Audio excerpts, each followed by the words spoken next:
Today, I'm happy, I'm very happy to be among with you. We are waiting for you to invest in Indonesia. Thank you, good morning. I'm happy. I call you to invest in my country.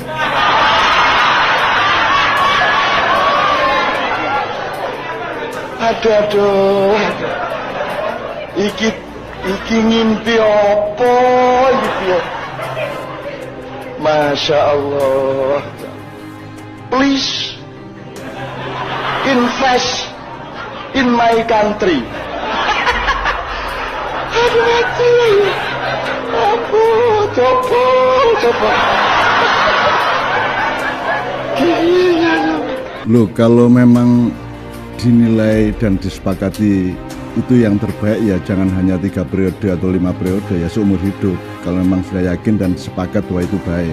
Kalau mau seperti Swiss itu negara hanya sekabupaten kita ya, itu punya 5 presiden yang digilir setiap tahun, dan itu ide yang juga tidak buruk. Usulan untuk dilihat, diteliti, alhamdulillah, terima kasih banyak. Saya mengucapkan terima kasih, usulan-usulan itu kita akan laksanakan.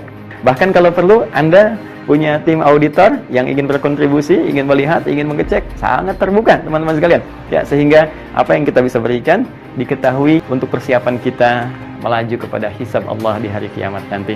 Sekali lagi, kami tidak mengambil sedikit pun, ini murni untuk diberikan, dan mudah-mudahan Allah berikan kelancaran kepada kita semua. Tapi kami juga ingatkan, ya hati-hati bagi yang sengaja ingin mencari keributan, ingin memecah belah, ya bahkan menghadirkan unsur-unsur fitnah. Awas, hati-hati ya. Kita pun akan melakukan tindakan tegas dengan menempuh langkah hukum. Adi ini memang lebay. Coba Anda baca lagi tweet Eko tadi. Apakah ada di sana pernyataan Eko menuduh Adi mengambil uang donasi Palestina? Eko memang pada awalnya salah menyebut jumlah uang yang terkumpul. Seharusnya 30 miliar bukan 60 miliar. Tapi itu kan sudah dikoreksi. Eko bahkan bersyukur pada Allah bahwa Adi berhasil mengumpulkan dana sebesar itu dalam 6 hari.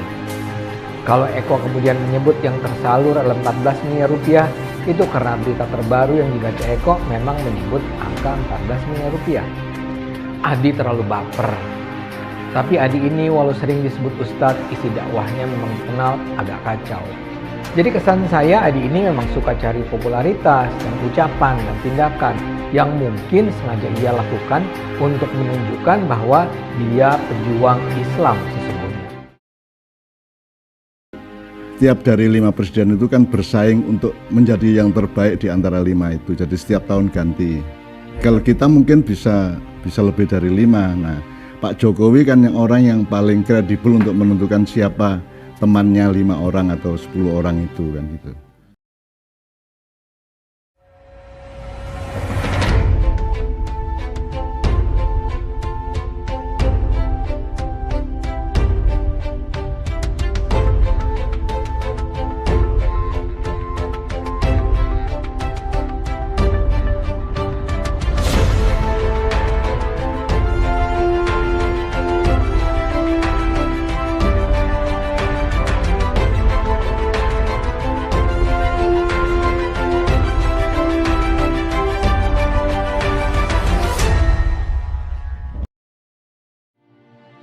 CEO Pabrik Sempak Merah Indonesia dan juga gelandangan politik Ferdinand Hutahian menulis cuitan yang menohok di Twitter dengan nada agak ngegas kepada MH Ainun Najib. Ferdinand terlihat marah dengan menyebut Cak Nun tidaklah sepadan dengan Megawati. Ia menulis cuitan, Megawati mungkin saja mengenyam pendidikan tinggi, namun perannya buat Indonesia jauh lebih besar dibandingkan Cak Nun. Bahkan Ferdinand melanjutkan mereka berdua sejatinya tidak sepadan, sebab Megawati diyakini lebih baik dalam segala hal, termasuk urusan spiritual.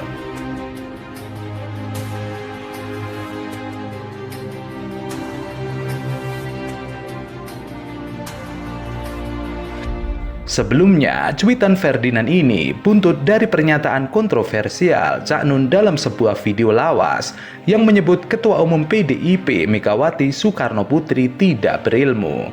Saya cicil sedikit ya Mbak ya. Sampai hari ini Megawati tetap mengatakan bahwa Jokowi adalah petugas partai. Jadi Indonesia itu bagian dari PDIP. Bukan PDIP bagian dari Indonesia. Salah apa benar? Tapi jangan disalahkan karena Mbak Mega tidak ngerti. Dia tidak punya ilmu untuk memahami itu. Dia tidak sekolah. Dia tidak pernah jadi manusia biasa seperti Anda. Dia tidak pernah bergaul di kampung-kampung. Tidak pernah utang. Tidak pernah ngerti sedihnya nggak bisa bayar sekolah. Sejak kecil beliau itu adalah anak presiden di istana. Jadi nggak ono ceritanya presiden utang, nggak ono. Nah Anda jangan tuntut Bu Mega untuk ngerti itu, nggak ngerti kok. Ojo dioreng-oreng. Sementara Jokowinya ya nggak ngerti. Lah ya mulane nek milih presiden saya hati-hati. Video lawas itu menuai reaksi publik, salah satunya Ferdinand Hutahian. Dalam video lawas yang kembali viral itu, Cak Nun mengatakan banyak petinggi partai lebih mengutamakan kepentingan kelompok ketimbang bangsa dan negara. Padahal semestinya yang terjadi justru sebaliknya. Menariknya, pada kesempatan tersebut, Cak Nun turut menyinggung Megawati Soekarno Putri yang diyakini melakukan hal serupa. Namun demikian, Cak Nun mengaku tidak heran sebab petinggi PDIP tersebut sejak dulu tidak pernah bersentuhan langsung dengan masyarakat. Dia nggak punya ilmu buat memahami itu, dia nggak sekolah, dia nggak pernah menjadi manusia seperti Anda, bergaul di kampung-kampung nggak pernah. Sejak kecil, beliau itu anak presiden di istana. Anda jangan menuntut Mega untuk mengerti itu, orang dia nggak ngerti. Jangan dipaksa-paksa. Sementara Jokowi juga nggak ngerti, makanya kalau milih presiden hati-hati. Cak Nun juga mengatakan, Jokowi bisa saja menjabat selama 5 periode bahkan seumur hidup jika rakyat menghendaki. Kalau memang itu dinilai dan disepakati itu yang terbaik, jangan hanya 3 periode, 5 periode ya seumur hidup. Loh, kalau memang dinilai dan disepakati itu yang terbaik ya jangan hanya 3 periode atau 5 periode ya seumur hidup. Kalau memang sudah yakin dan sepakat bahwa itu baik. Kalau mau seperti Swiss itu negara hanya sekabupaten kita ya. Itu punya 5 presiden yang digilir setiap tahun dan itu ide yang juga tidak buruk. Setiap dari 5 presiden itu kan bersaing untuk menjadi yang terbaik di antara 5 itu. Jadi setiap tahun ganti. Kalau kita mungkin bisa lebih dari 5. Nah, Pak Jokowi kan orang yang paling kredibel untuk menentukan siapa temannya 5 orang atau 10 orang itu kan gitu. Tidak hanya itu, Cak Nun berpendapat bahwa jika Indonesia ingin menerapkan sistem seperti negara Swiss, di mana presidennya digilir setiap tahun pun tidak masalah. Kalau mau seperti Swiss, punya 5 presiden yang digilir setiap tahun, itu juga tidak buruk. Jokowi sempat mengatakan bahwa jangan menjerumuskan atau menjilat-jilat dirinya dengan wacana 3 periode. Sementara itu, Cak Nun pernah juga mengatakan jika kondisi negara sedang darurat, maka ia harus menurunkan presiden. Namun ancaman tersebut juga ditanggapi oleh Ferdinand Hutahian. Ia mengatakan hal yang diucapkan Cak Nun tidak perlu ditanggapi serius dan masyarakat cukup menertawakannya saja sebab ia sudah sering mendengar hal tersebut keluar dari ekspentolan FPI Habib Rizik. Omongan begini sudah biasa keluar dari Cak Nun dan Habib Rizik, tapi cuma sebatas kata-kata yang tidak pernah bisa diwujudkan. Biarlah mulutnya berkuar-kuar, tidak perlu kita tanggapi serius, cukup menertawakan saja. Tweet Ferdinand Hutahian. Hal senada juga diungkapkan oleh Ruhut Sitompul yang ikut mengomentari ancaman yang dilontarkan budayawan dan cendekiawan MH Ainun Najib. Ruhut menjelaskan bahwa menurut presiden tidak semudah menurunkan penumpang taksi. Cak Nun ancam turunin presiden andaikan negara sudah darurat. Hahaha, tertawa aku termehek-mehek. Emangnya supir presiden taksi bisa diturunin di pinggir jalan? Ngebacot pakai otak, jangan pakai dengkul, perusahaan taksinya saja sudah bubar, merdeka.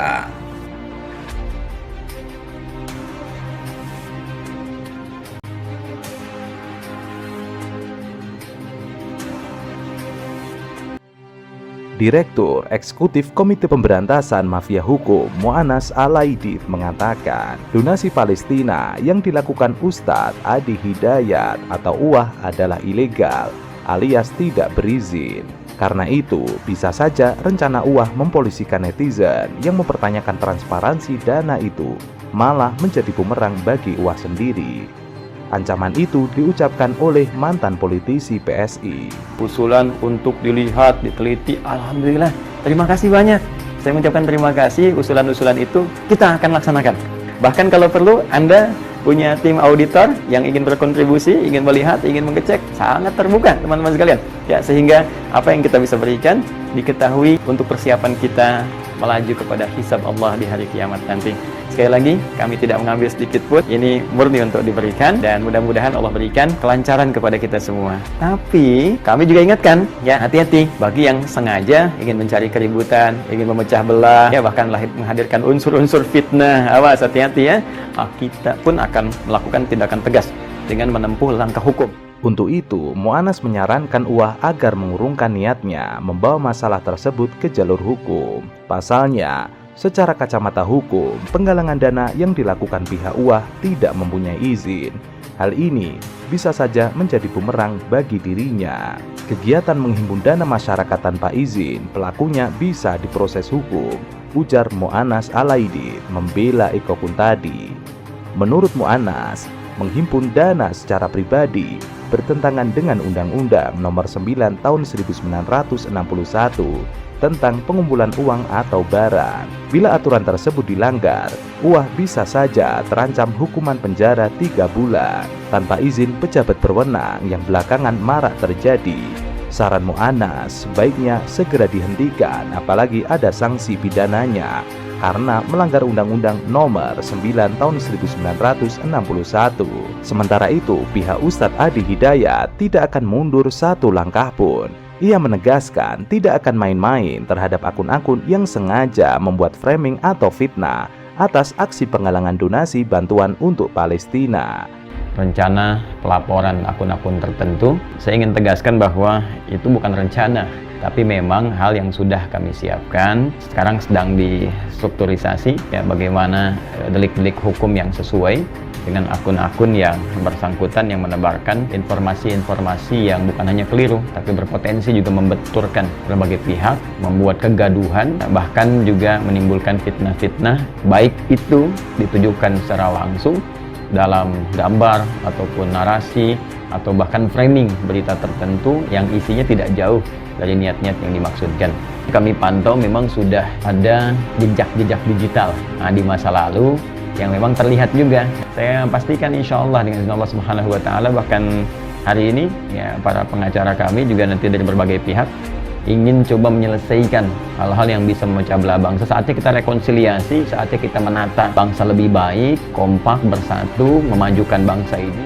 Ia mengatakan akan segera melaporkan para pembuat fitnah tersebut ke pihak polisi.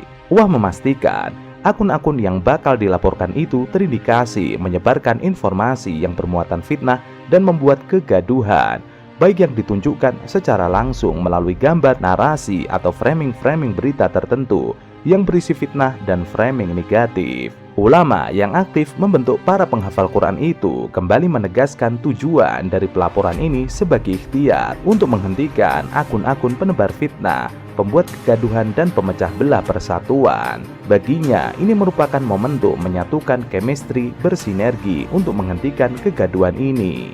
UWAH kembali menegaskan pihaknya sudah berupaya mengingatkan akun-akun tersebut agar membuat klarifikasi atas tuduhannya, tapi diabaikan.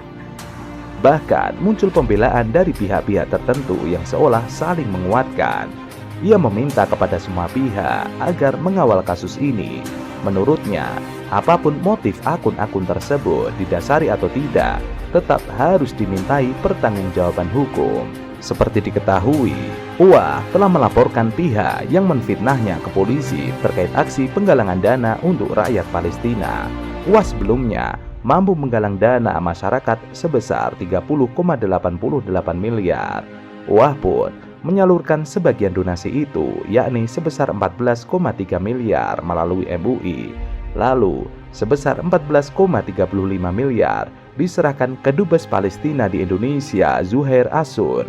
Sisanya 5 miliar disalurkan sebagai bantuan untuk mendukung sarana pendidikan di Palestina. Namun, penggalangan dana UA mendapat tanggapan dari pegiat media sosial Eko Kuntadi atau Pentol Korek. Melalui cuitan di akun Twitternya, Eko Kuntadi menulis narasi miring bahwa donasi Palestina yang digalang UA hanya diberikan sebagian. Eko dalam cuitannya itu menulis sumbangan yang digalang dan diterima UA sebenarnya 2 kali lipat lebih besar. Alhamdulillah terkumpul 60 miliar. Diserahkan 14 miliar, kata Eko yang menyertai tangkapan layar 2 berita tentang UA.